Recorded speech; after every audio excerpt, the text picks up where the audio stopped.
नमस्कार, जय महाराष्ट्र. मी डॉक्टर अनिल फळे. AM 2032 live मध्ये आपल्या सगळ्यांचं स्वागत आहे.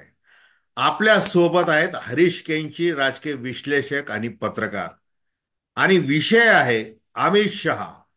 राजकारणातले चाणक्य म्हणा किंवा शहा यांच्या शब्दातच सांगायचं तर एक बनिया माणूस असं म्हणा.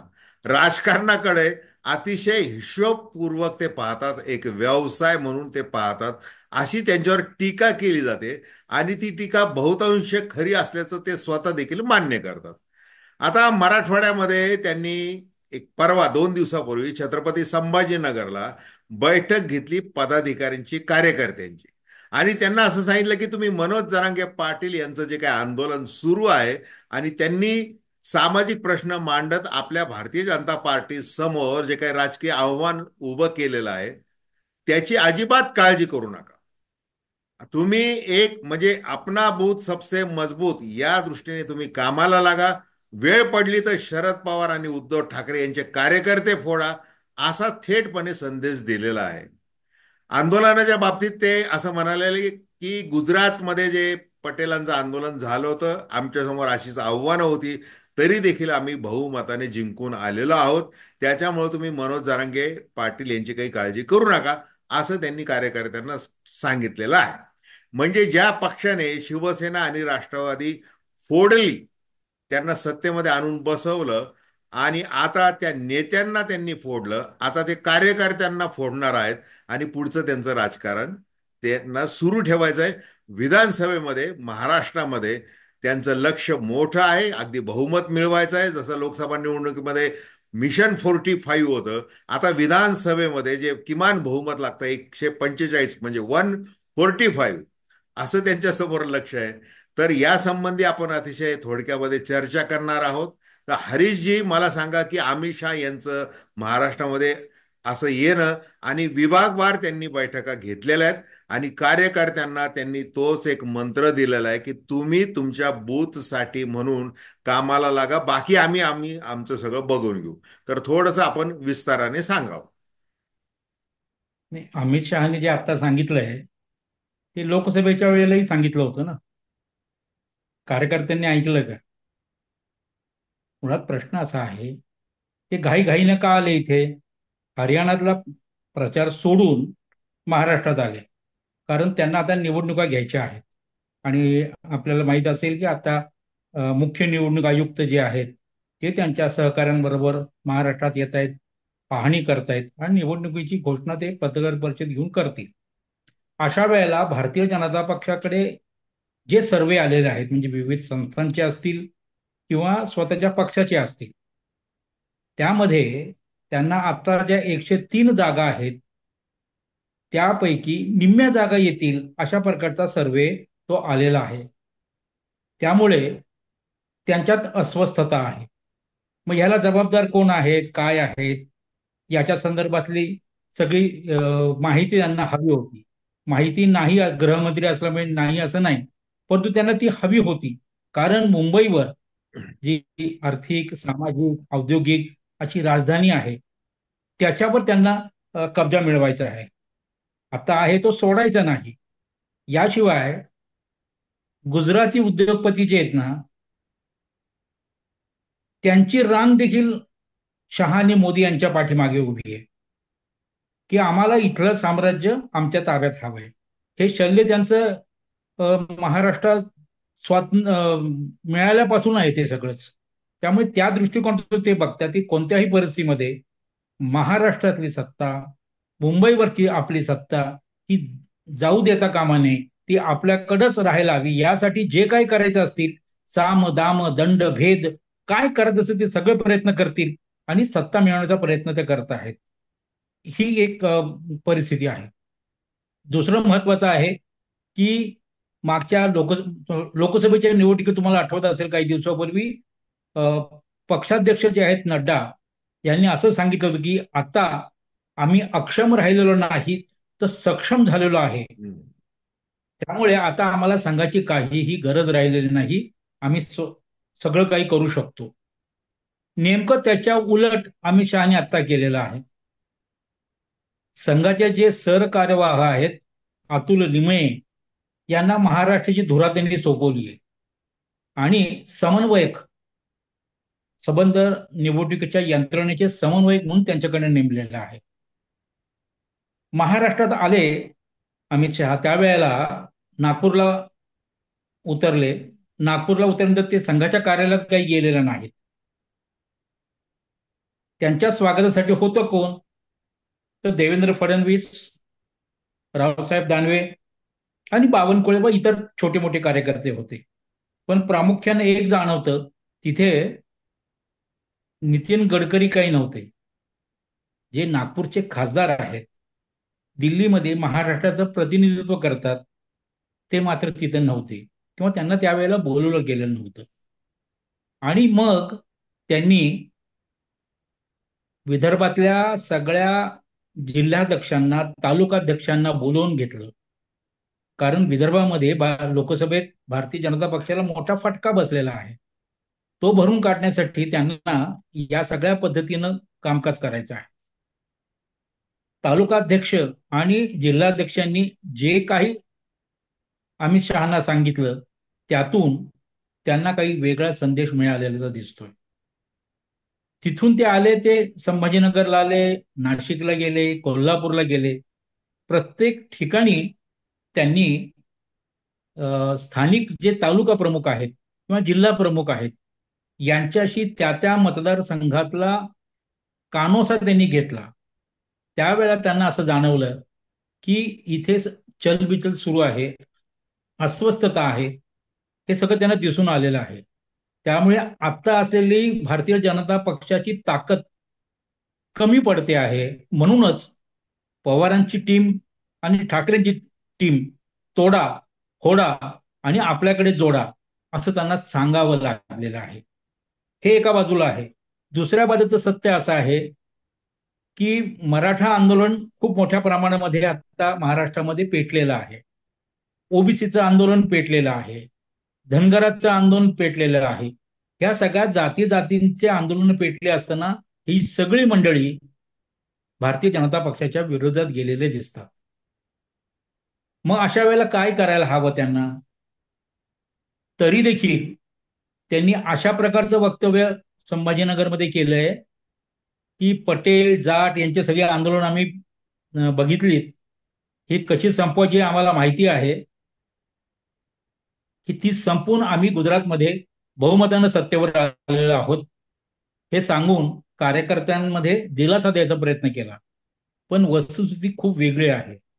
त्यांना माहिती आहे महाराष्ट्रातली ही परिस्थिती निर्माण व्हायला कोण जबाबदार आहेत. कारण या सगळ्या जिल्हा आणि तालुका प्रमुखांच्या बैठकीतून, संपर्क प्रमुखांच्या बैठकीतून, प्रभारींच्या बैठकीतून त्यांना एक जाणवलेलं आहे की देवेंद्र फडणवीस यांनी जे काही उपद्व्याप केलेले आहे, जे काही खेळखंडोबा केला आहे राजकारणाचा, त्यामुळे या सगळ्या लोकांमध्ये त्यांच्याबद्दल नाराजी आहे. मग त्यांना समोर ठेवून, महाराष्ट्राचा चेहरा म्हणून त्यांना समोर ठेवून निवडणुका लढता येतील का नाही, असा अंदाज त्यांना त्या बहुतेक घ्यायचा असेल. कारण त्या सगळ्या निवडणुकींमध्ये, बैठकांमध्ये हे सगळं आढळून आले ते कशी चाचपणी करतात. त्यातल्या काही ज्येष्ठ मंडळींनी माझ्याशी चर्चा करताना असं सांगितलं की हे सगळं जे चाललंय ते अशा पद्धतीने चाललं की काही बदलायचं वगैरे आहे का. एका बाजूला दिल्लीचं जे दिल्ली राजकारण आहे, त्या राजकारणातून असं सांगितलं गेलं की देवेंद्र फडणवीस यांना महाराष्ट्रातून दूर करा आणि त्यांना दिल्लीच्या राजकारणामध्ये या. परंतु ज्यांना निवडणुकीच्या समन्वयाची जबाबदारी दिलेली आहे, अशा अतुल लिमेंचं म्हणणं मात्र अत्यंत वेगळं आहे. त्यांचं म्हणणं असं आहे की केवळ एकनाथ आपलं फडणवीस नाही, तर त्यांच्यासोबत असलेले एकनाथ शिंदे आहेत, अजित पवार आहेत, या तिघांचेही चेहरे डोळ्यासमोर ठेवून सामूहिक नेतृत्वानं या निवडणुकीला सामोरं जायला पाहिजे, असं त्यांचं मत आहे. परंतु अमित शहाना असं वाटत नाही, म्हणून त्यांनी ही सगळी चाचपणी केलेली आहे. त्याचबरोबर लोकसभेच्या निवडणुकीमध्ये अजित पवार आणि एकनाथ शिंदे यांच्या मागे जी राष्ट्रवादी काँग्रेस आणि शिवसेना आहे, यांची मतं काही परावर्तित किंवा वळलेली नाहीत भारतीय जनता पक्षाकडे. म्हणून त्यांचा दारुण पराभव झाला. जिथे त्यांना 32 जागा मिळत होत्या तिथे 9 जागा फक्त मिळालेल्या आहेत. आणि ज्या जागा कमी मिळाल्यात तेवढ्याच जागा दिल्लीतलं आपलं बहुमत सिद्ध करायला कमी पडलं. त्यामुळे चंद्राबाबू आणि नितीश कुमार यांच्या पाया पडावा लागलेल्या आहे. ही अपमानास्पद अशी जी काही घटना घडली, त्याला महाराष्ट्राचं राजकारण घडलेलं आहे हे त्यांना माहिती आहे. हा, हे बघा परंतु हरीशजी, तुम्ही फडणवीस आता यांनी काही स्वतःच्या मनाने हे खेळ केलेले नाहीत. दिल्लीच्या संमतीनं, दिल्लीच्या आशीर्वादानं हे सगळे खेळ केलेले आहेत. नाही, आपण आता मुख्य मुद्द्याकडे येऊ आपण. आपला हा, मुख्य मुद्दा असा आहे की त्यांनी हे मराठा बोला. आरक्षणामुळे आपल्याला आपल्या भारतीय जनता हा, पार्टीला मोठा फटका बसू शकतो. छत्रपती संभाजीनगरचं मी वारंवार यासाठी सांगतोय की मराठवाड्यामध्ये एकही भाजपचा उमेदवार निवडून आला नाही लोकसभा निवडणुकीमध्ये.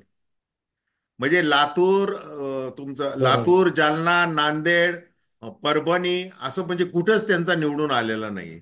एकमेव जे आले ते महायुतीचे म्हणून ते संदीपान भुमरे, आणि तेही एकनाथ शिंदे यांच्या शिवसेनेचे आहेत. आता अशा परिस्थितीमध्ये इथं येऊन ते काय, म्हणजे हे मोठं आव्हान आहे जरांगे यांच्या मागे जी गर्दी आहे. म्हणजे जरांगे आता बघा 8-9 दिवस उपोषण केल्यानंतर ते आता रुग्णशय्येवर आहेत. त्यांची शारीरिक स्थिती अतिशय खालावलेली आहे. डॉक्टर सांगतात आहे, त्यांचे कार्यकर्ते सांगतात आहे. त्याच्यामुळे त्यांनी आता आज उद्या परवा तरी ते कुणाला भेटू नका असं त्यांनी आव्हान केलेलं, इतकी त्यांची तब्येत खालवलेली आहे. असं असताना देवेंद्र फडणवीस यांनी काल इंडिया टुडे कॉन्क्लेव्ह मध्ये असं त्यांनी सांगितलेलं आहे की बा त्या आंदोलन, मराठा आरक्षण वगैरे, त्याचा विधानसभा निवडणुकीवर किंवा आमच्या यशावर काही परिणाम होणार नाही, असं त्यांनी स्पष्ट सांगितलेलं आहे. ते बोलत असताना त्यांनी अनेक मुद्द्याला स्पर्श केला.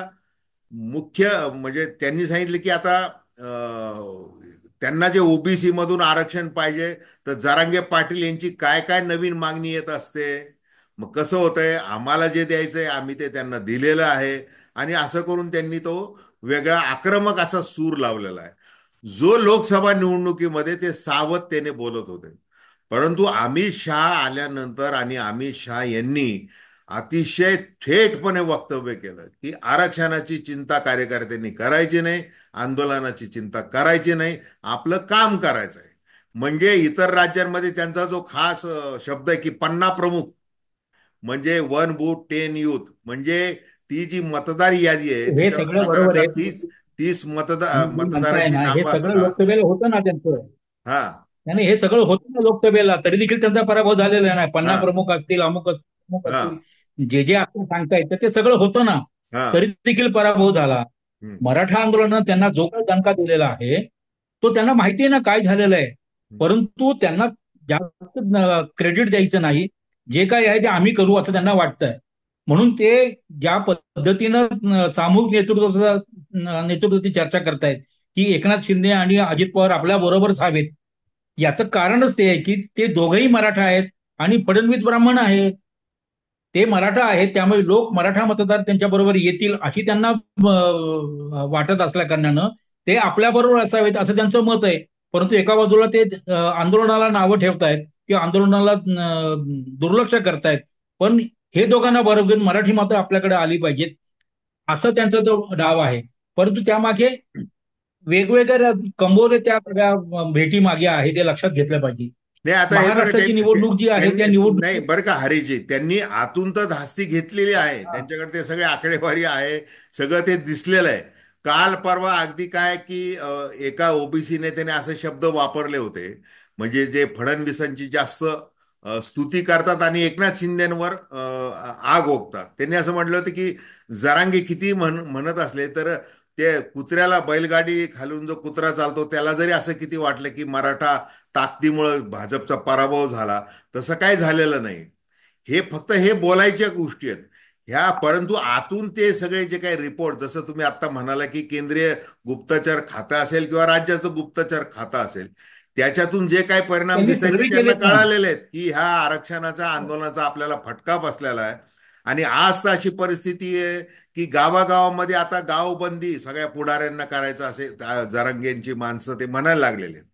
आता असं आहे की जसं देवेंद्र फडणवीस जे आक्रमक झालेले आहेत की प्रत्येक गोष्टीला आता ते उत्तर द्यायला लागलेले आहेत आरक्षणाच्या संदर्भात. त्यांनी असे झाले की ठाकरे, पवार, पटोले यांना तुम्ही मतदान केलं ना लोकसभा निवडणुकीमध्ये, मग आता त्यांच्याकडून तुम्ही लिहून घ्या की ओबीसी मधून आम्ही आरक्षण देऊ म्हणून. अशा पद्धतीने ते हे बोललं सगळे जात आहे.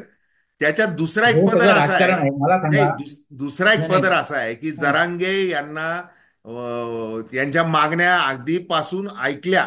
हे वर्षभराच्या पूर्वीपासून हे आंदोलन सुरू आहे, त्याच्याही आधी जरांगे आणि एकनाथ शिंदे यांची चर्चा झालेली आहे की कुणबी प्रमाणपत्र कसे द्यायचे, हैदराबाद गॅझेटियरचा कसा संदर्भ घ्यायचा आहे. मग महसूल सचिवाची त्यांनी एक सदस्यीय आयोग नेमला होता. आता माजी न्यायमूर्ती संदीप शिंदे नेमलेलं आहे.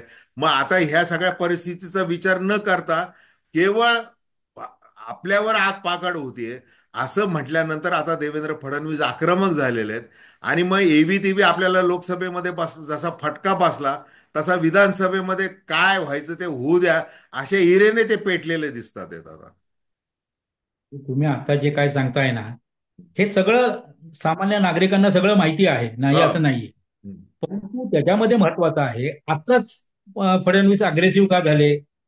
याचं कारण असं आहे की त्यांना महाराष्ट्राच्या राजकारणातून दूर करून दिल्लीच्या राजकारणात घेऊन जायचं अशा प्रकारचा विचार कदाचित अमित शहाच्या डोक्यात असला पाहिजे, असं ज्येष्ठ जे भारतीय जनता पक्षाचे नेते आहेत महाराष्ट्रातले, पुण्यातले, त्यांचं मत आहे की हम्म. त्यांना यांना बाजूला करून निवडणुकीला सामोरं जायचं. पण त्यांच्याकडे आता चेहरा नाही. फडणवीसांनी असलेले सगळे चेहरे, म्हणजे मुंडे असतील, तावडे असतील, खडसे असतील, या सगळ्यांचं त्यांना कुजवलंय त्यांना.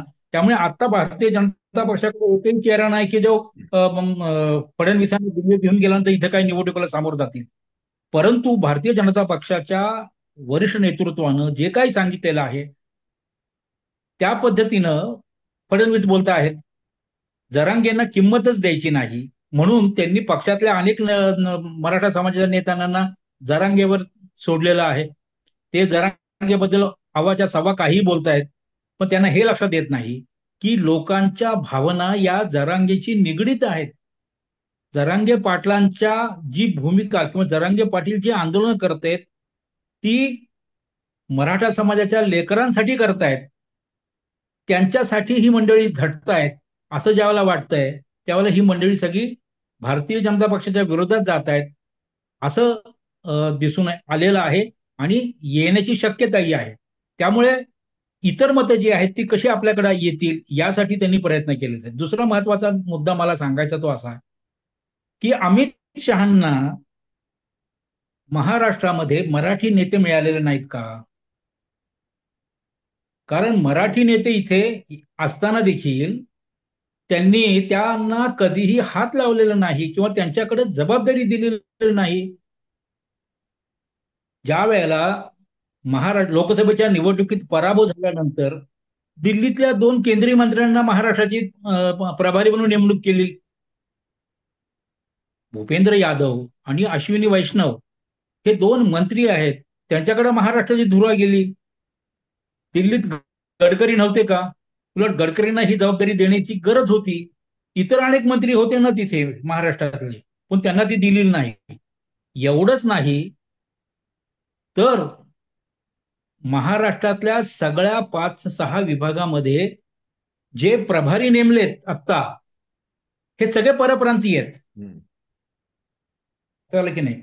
विदर्भामध्ये त्यांना खूप मोठा पराभव स्वीकारावा लागलेला आहे, बरोबर की नाही? या पराभवातून बाहेर पडायचं असेल तर त्यांना काय करावं लागेल? विदर्भामध्ये संघाचं कार्यालय आहे, नागपूरमध्ये मध्यवर्ती कार्यालय आहे, संघाचं मोठे नेते तिथे आहेत किंवा भारतीय जनता पक्षाचे मोठे नेते आहेत. त्यांना मात्र त्यांनी विचारलं नाही आणि त्यांच्या जागी विजय वर्गीस यांना नेमलंय. विजय वर्गीस हेच की जे केंद्रात मंत्री होते, त्याच्यानंतर त्यांचं मंत्रिपद काढून घेऊन त्यांना विधानसभेच्या निवडणुकीमध्ये उत्तर प्रदेशमध्ये निवडणूक लढवायला लावली होती, मध्य प्रदेशमध्ये, सॉरी. तेच वर्गीय बांगलादेशचे प्रभारी होते, आपलं सॉरी बंगालच्या प्रभारी होते निवडणुकीमध्ये. त्यांना ह्या विदर्भाची जबाबदारी दिली.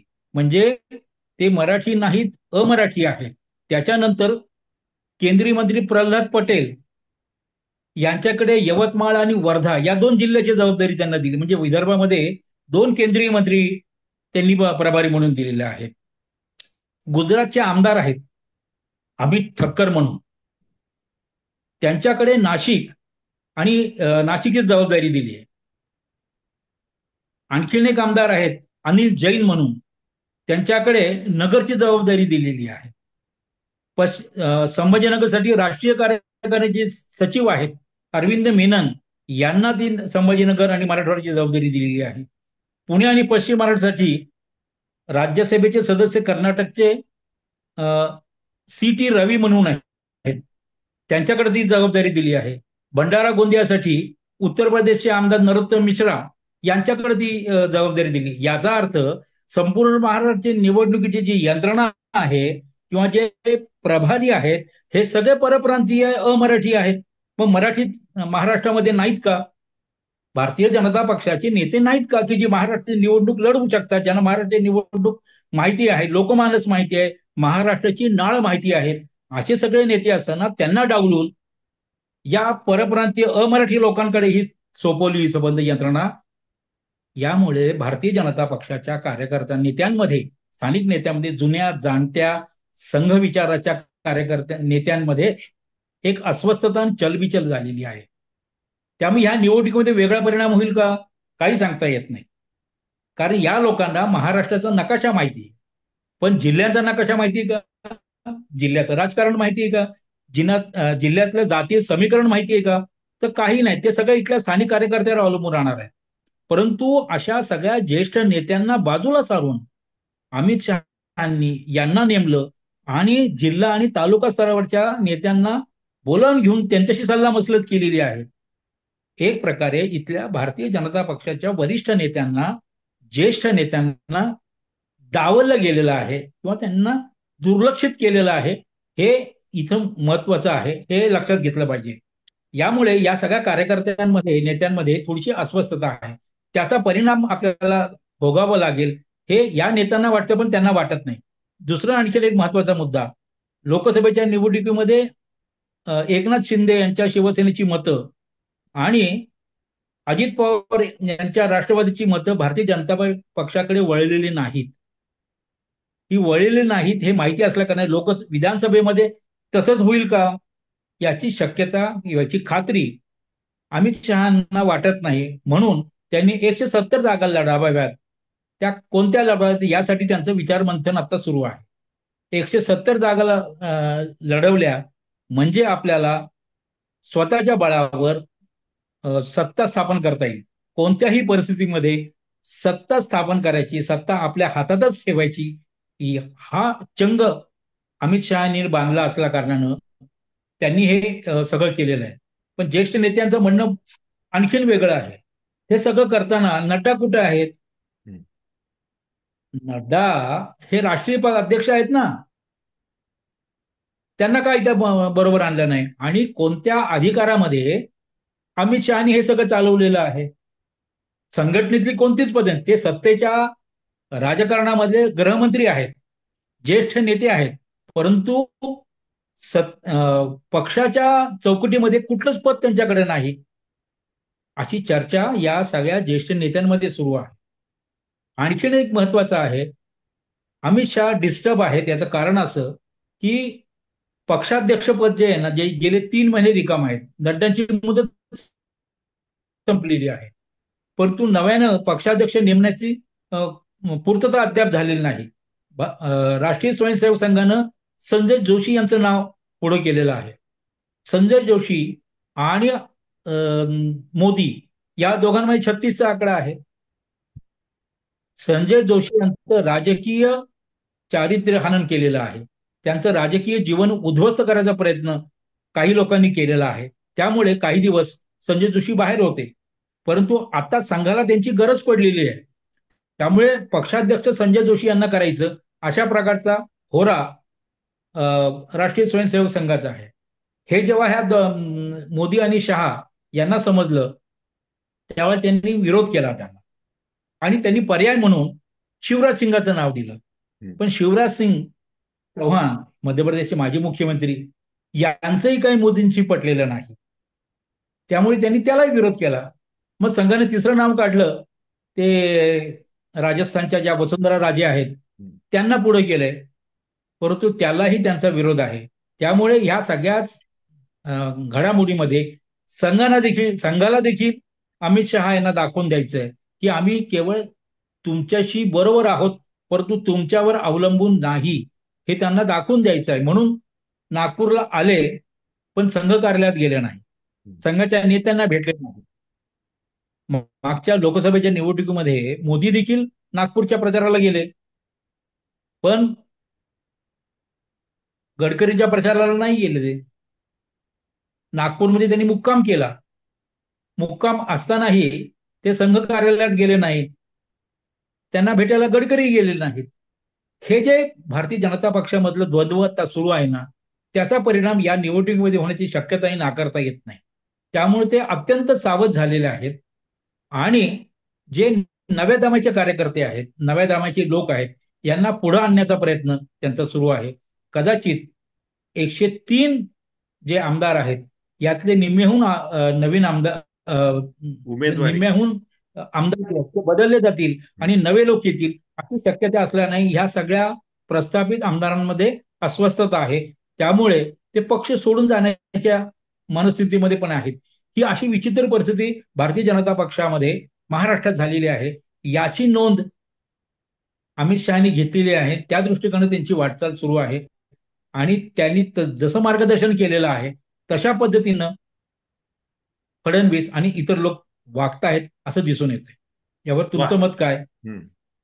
हरीजी, तुम्ही अतिशय म्हणजे आता हे म्हणजे आपण जी काही मांडणी केलेली आहे आणि अमित शहा एवढे का महाराष्ट्रासाठी धडपडतात आहे त्या विजयासाठी, तर त्याचा सरळ सरळ गरीब जसा मी सुरुवातीला शब्द वापरला आणि तो स्वतः अमित शहा यांचा शब्द आहे की बनिया, मैं बनिया हो, हर एक बात का हिसाब रखता हो, तसा तो कार्यकर्त्यांनी ठेवावा असं त्यांची इच्छा आहे.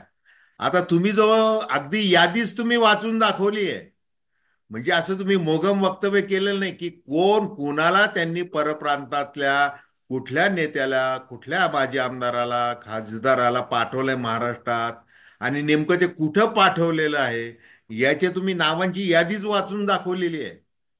त्याच्यामुळं एक लक्षात म्हणजे आणि ती यादी वाचून दाखवल्यामुळं तुम्ही जे म्हणताय की इथले स्थानिक जे भारतीय जनता पार्टीचे जे नेते आहेत, आता भलं रावसाहेब दानवे यांना निवडणूक संयोजन समितीचा अध्यक्ष जरूर केलेला आहे, परंतु ते स्वतः निवडणूक हारलेले आहेत, लोकसभा निवडणूक, आणि जरांगे यांचा त्यांना फटका बसलेला आहे. मग आता उरलेल्या याच्या ह्या सगळ्या म्हणजे एकतर संघ आणि भारतीय जनता पार्टी यांच्यामध्ये असलेलं द्वंद्व, देवेंद्र फडणवीस यांच्याबद्दल जरांगे पाटलांची चालू असणारी आगपाखड, ते एक आव्हान आहे. आणि दुसरं आता उमेदवारी बदलाचं एक मोठं आव्हान आहे की प्रत्येक मतदारसंघामध्ये ती बदलावी लागणार आहे. अशा सगळ्या परिस्थितीमध्ये निवडणूक जिंकायची तर कशी? दुसरं एक तुम्ही सांगितले की अजित पवार आणि एकनाथ शिंदे हे सुद्धा आता नकोसे झालेले जागा वाटपाच्या वेळेला, म्हणजे ते अजून एक आव्हान आहे. अशा सगळ्या परिस्थितीमध्ये जर हा आपल्याला जुगाड जमवायचा, जुगाड म्हणजे जो निवडून येईल तोच उमेदवार, म्हणजे इलेक्टिव्ह मेरिट कुणामध्ये आहे तोच उमेदवार, याच्यामध्ये ना विचारधारेचा संबंध आहे, ना नैतिक राजकारणाचा संबंध आहे, ना कुठल्याच प्रकारचा संबंध आहे. तर अशा प्रकारे ती सगळी मांडणी केली जाते, प्रत्येक गोष्टीचा हिशोब ठेवला जातोय. आणि मग छत्तीसगडचे असतील, गुजरातचे असतील, मध्य प्रदेशमधले असतील किंवा अन्य ठिकाणचे, दिल्लीचे असतील, हे अमित शहाचे लोक आजच नाही तर गेल्या 3-4 महिन्यापासून महाराष्ट्रामध्ये फिरत आहेत. आणि तुम्हाला खास तुमची वाहवा यासाठी केली पाहिजे की तुम्ही ती यादी वाचून दाखवलेली आहे, म्हणजे असं नुसतं तुम्ही मोगम बोललेला नाहीत. तर आता या सगळ्या परिस्थितीमध्ये अमित शहा हे स्वतः जे अगदी बूथ कार्यकर्ता म्हणूनच त्यांचा जन्म झाला, म्हणजे राजकीय जन्म झाला, म्हणजे 1980 साली भारतीय जनता पार्टीची स्थापना झाली तेव्हापासून त्यांनी आपलं सक्रिय सदस्यत्व सुरू केलेलं आहे. त्याही आधी असा एक त्यांच्याबद्दल किस्सा सांगितला जातो की ते 13 वर्षाचे असताना त्यांनी पोस्टर लावलेले आहेत. ते कुणाचे लावलेले? तर जनता पार्टीच्या उमेदवाराचे. म्हणजे जनता पार्टीचे उमेदवार ज्या वेळेला इंदिरा गांधींच्या विरुद्ध उभे होते त्यावेळेला एका मतदारसंघामध्ये, गुजरातमध्ये, सरदार वल्लभभाई पटेल यांची कन्या जनता पार्टीच्या तिकिटावर उभी होती आणि तिचे पोस्टर त्यांनी तिथं लावले होते.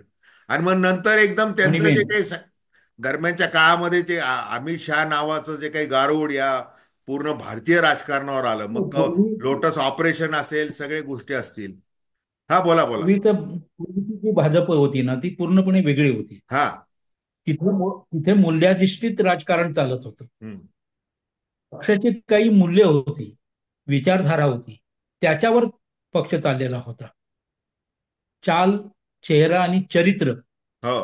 याच्यावर भारतीय जनता पक्ष उभा होता आणि त्याच्यावरच त्याचं राजकारण चालू होतं.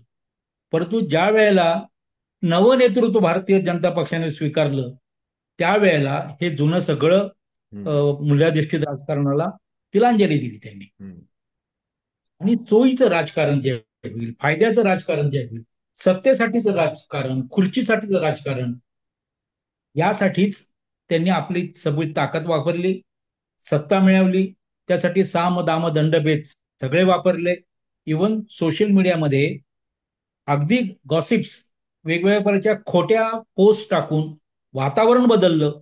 हे सगळं करत पूर्वीची भारतीय जनता पक्ष अशी करत नव्हती, जनसंघ असा करत नव्हता. त्यांच्यामध्ये एक नैतिकता होती. आता ती नैतिकता राहिली का? ती नैतिकता राहिलेलीच नाही. त्यामुळेच त्यांच्या पुढे शेवटी अशा गोष्टींना काहीतरी कालमर्यादा येतेच ना. ती कालमर्यादा आता आलेली आहे, त्यामुळे त्यांचा तिळपापड झालेला आहे. हम्म. कोणत्याही परिस्थितीमध्ये महाराष्ट्राची सत्ता सोडायची नाही. सत्ता मग कशी असेल ती तशा पद्धतीनं आपण मिळवायची. आता ते सरकारी यंत्रणा त्याच्यासाठी राबवतील, पोलीस यंत्रणा त्याच्यासाठी राबवतील, त्याच्यानंतर निवडणूक यंत्रणा त्याच्यासाठी राबवतील, इव्हन ईव्हीएम मशीन देखील त्याच्यासाठी राबवतील. पण महाराष्ट्राची सत्ता ते सोडणार नाहीत. म्हणूनच त्यांनी महाराष्ट्राचं मन जे आहे, महाराष्ट्रामध्ये मराठी माणसाचं जे मन आहे, ते पवार आणि ठाकरे या दोन कुटुंबाशी जोडलेलं आहे. ते जोडलेलं मन कसं तोडता येईल हे त्यांनी सांगितलं. म्हणूनच संभाजीनगरच्या बैठकीमध्ये त्यांनी तोडा फोडा जोडा हे काय जे सांगितलंय ना, त्याचं पाठीमागची भूमिका तीच आहे. म्हणजे मराठी माणूस इथून उद्ध्वस्त करायचा का, आणि हे सगळे परप्रांत इथे आणून उरावर बसवायची का, याचा विचार मराठी भारतीय जनता पक्षातल्या नेत्यांनी करायला पाहिजे. मराठीचं अस्तित्व ठेवायचं असेल तर तुम्हाला या विरोधात उभं राहावं लागेल. तरच भारतीय जनता पक्षाला मराठी माणसं स्वीकारतील.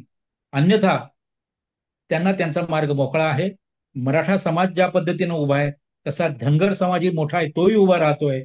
ओबीसी समाज देखील उभा राहतोय. कारण सगळ्यांना फसवण्याचं काम तुम्ही केलेलं आहे.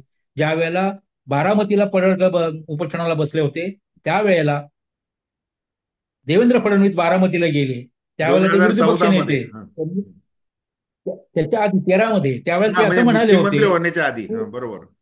आधी विरोधी पक्ष नेते होते हो. त्यावेळेला ते म्हणाले होते की मी सत्ता आली तर तुम्हाला 24 तासामध्ये आरक्षण देऊ. हो. आता 24 वर्ष झाले तरी अजून मिळत नाही त्यांना ते आरक्षण. ओबीसीचं जे आहे टक्केवारी ती कमी कमी करत चाललेली आहे. लक्षात आलं की नाही? पण याच्या विरोधामध्ये तुम्ही बघा, परशुरामीय मंडळ उभं केलेलं आहे. महामंडळ. म्हणजे भारतीय जनता पक्षाच्या कार्यकर्त्यांमध्ये जे ब्राह्मण समाज मोठा आहे, त्यांनी कधीच मागणी केली नाही की आमच्यासाठी आर्थिक महामंडळ उभा करा. तरी देखील यांनी आर्थिक महामंडळ उभं केलेलं आहे. लक्षात घे, त्यांच्यासाठीच. कारण जे 10% आरक्षण आर्थिक मागासाठी ठेवलेलं आहे, त्यातलं मराठा पण मिळणार नाही, धनगरही मिळणार नाही. तर मिळतील तर सगळे ब्राह्मणच. उच्चवर्णीयांसाठी तर आरक्षण ठेवलेलं आहे. हे सगळं आता समाजाला समजायला लागलेलं आहे. हे सगळं बहुजन समाज आहे. या बहुजन समाजाला यातले जे बारकावे आहेत ते हळूहळू समजायला लागले. आणि भारतीय जनता पक्षाला हे महाराष्ट्रातलं जातीय राजकारण जे आहे हे जोपर्यंत लक्षात येणार नाही तोपर्यंत निभावं लागणं कठीण आहे. आणि त्यांना जे जे फीडबॅक मिळालेले आहेत आता, म्हणजे त्या सगळ्या यंत्रणांकडून, शासकीय यंत्रणांकडून आणि त्यांच्या स्वतःच्या तपास यंत्रणांकडून, सर्व्हेकडून जे काही फीडबॅक मिळाला आहे, त्यामुळेच ते अस्वस्थ आहेत असं मला तरी जाणवतंय. अगदी अगदी हरीशजी, आपली आता वेळ संपलीच आहे. मी आता समारोप करतोय आपल्या चर्चेचा. आपण जाता जाता जे वर्मावर घाव घातलेले आहेत भारतीय जनता पार्टीच्या, आता याच्यामध्ये विस्तारवादी राजकारण करायचं, बेरजेचं राजकारण करायचं, यासाठी आयडिओलॉजीचा विचार करायचा नाही. अशा पद्धतीचं भारतीय जनता पार्टीचं धोरण आता त्यांच्या अंगलट आलेलं आहे. संघानेच त्याच्यावर आक्षेप घ्यायला सुरुवात केलेली आहे. मग तुम्ही अध्यक्ष कुठला नेमला जावा, त्याच्यामध्ये संजय जोशी वगैरे हे सगळं तुम्ही सांगितलं. दुसरीकडे तुम्ही अमित शहा यांच्या राजकारणाची पद्धत सांगितली, त्यांच्या माणसांची पेरणी सांगितली. दुसरी तिसरं तुम्ही जाता जाता अतिशय महत्वाचं जे सांगितलेलं आहे की महाराष्ट्रामधली जी जातीय रचना आहे किंवा त्याच्यामधल्या सगळ्या ज्या गोष्टी आहेत, म्हणजे धनगर समाज असेल किंवा लिंगायत समाज असेल, बाकीचं हे सगळं, आणि मग ब्राह्मण्यवादी राजकारण करून इतर यांना फक्त गोंजारायचं, अशा पद्धतीची टीका नेहमी का होतीये भारतीय जनता पार्टीवर, त्याचं देखील तुम्ही अतिशय थोडक्यामध्ये सांगितलेलं आहे. तर आपली ही चर्चा आपण अशीच सुरू ठेवली पाहिजे. आपण उद्या पुन्हा आपण या परिस्थितीवर चर्चा करूयात की हे जे जातीचे, आता आपण उठसूट भारतीय जनता पार्टीला आपण म्हणजे त्या अर्थाने एक विश्लेषक म्हणून झोडपून काढण्याचा अर्थ नाही. बाकीच्या पक्षांनी देखील हेच केलेलं आहे. म्हणजे असं शेवटी कसं की राजकारणी सगळे हमाम में सब नंगे आहेत, अगदी तर अगदी तेच करत आहेत. अगदीच तुम्ही म्हणता ते, तर आपण तुम्ही म्हणता उद्या ते आपण अगदी निश्चित. बरोबर आहे. हा. आपण भारतीय जनता पक्षाला टार्गेट केलं नाही. हा. हे सगळं विश्लेषण केलं. ते हा. अमित शहा महाराष्ट्रामध्ये आले अगदी बरोबर.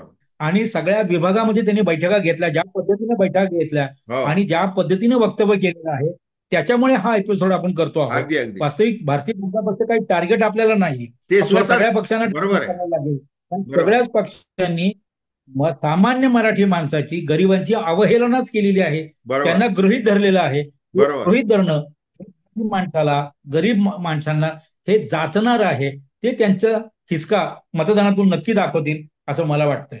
अगदी अगदी अगदी. आता धन्यवाद. हे आपण अमित शहा यांची जी धडपड प्रत्येक प्रत्येक विभागात, आता ते काल पश्चिम महाराष्ट्रात गेले, उत्तर महाराष्ट्रामध्ये गेले, विदर्भामध्ये गेले, मराठवाड्यात गेले, आणि प्रत्येक ठिकाणी सांगितले की इथून जर उमेदवार आपले जास्त निवडून आले तर आपलं सरकार